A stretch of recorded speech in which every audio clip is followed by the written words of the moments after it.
আল্লাহ পাক রব্বুল আলামিন বলেন, وَنُفِخَ فِي الصُّورِ فَصَعِقَ مَن فِي السَّمَاوَاتِ وَمَن فِي الْأَرْضِ إِلَّا مَن شَاءَ اللَّهُ ثُمَّ نُفِخَ فِيهِ أُخْرَى فَإِذَا هُمْ قِيَامٌ يَنظُرُونَ। কিয়ামত পর্যন্ত এই বান্দার উপরে কবরের আযাব চলতে থাকবে।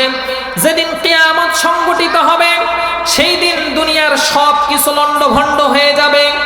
যখন আল্লাহ পাক রব্বুল আলামিনের নির্দেশে ইসরাফিল আলাইহিস সালাম আবার ফুৎকার দিবেন, ফুৎকার দিলে কবর থেকে মানুষগুলো আবার জাগ্রত হয়ে উঠবে।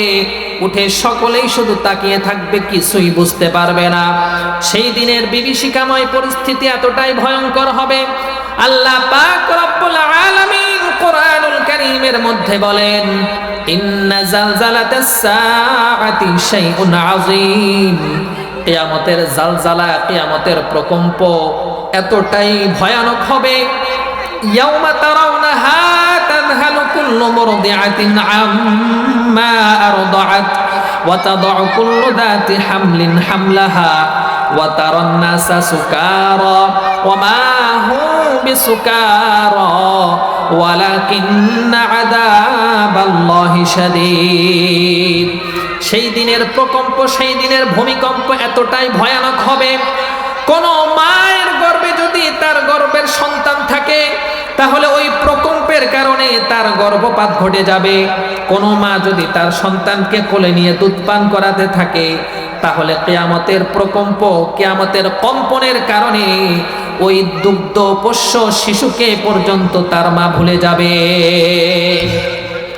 কিয়ামত যখন সংগঠিত হয়ে যাবে, হযরত আম্মা জানা আয়েশা সিদ্দিকা রাদিয়াল্লাহু তাআলা আনহা থেকে বর্ণিত, তিনি বলেন, একবার আল্লাহর হাবিব সরকারে দু আলম সাল্লাল্লাহু আলাইহি ওয়াসাল্লাম বললেন, ইহশারুন নাসু ইয়াউমাল কিয়ামাতি হুফাতান উরাতান গুরলা। আল্লাহর হাবিব সরকারে দু আলম সাল্লাল্লাহু আলাইহি ওয়াসাল্লাম ইরশাদ করেন, কিয়ামতের কঠিন ময়দানে মানুষগুলোকে খালি পায়ে, খালি গায়ে এবং খতনাবিহীন অবস্থায় উঠানো হবে। আম্মা জানা আয়েশা সিদ্দিকা রাদিয়াল্লাহু তাআলা আনহা ডাক দিয়ে বলেন, ইয়া রাসূলুল্লাহ, আন-নিসাউ ওয়ার রিজালু জামিআন ইয়ানজুরু বা'দুহুম ইলা বা'দিন। নারী পুরুষ সবাইকে কি একসাথে উঠানো হবে? তখন কি একে অন্যের দিকে দৃষ্টি দিবে না? কতই না লজ্জাকর হবে, কতই না ভয়ানক অবস্থা হবে, কতই না লজ্জার বিষয়। মানুষগুলো যদি একে অন্যের দিকে তাকায়। আল্লাহর হাবিব সরকারে দু আলম সাল্লাল্লাহু আলাইহি ওয়াসাল্লাম বলেন, আয়েশা, আল আমরু আশাদ্দু মিন আয়ানজুরা বা'দুহুম ইলা বা'দিন। সেদিনকার পরিস্থিতি, সেদিনকার অবস্থা এতটাই ভয়াবহ হবে, এতটাই বিভীষিকাময় হবে যে কোনো মানুষ একে অন্যের দিকে তাকানোর দুঃসাহসটুকু করবে না।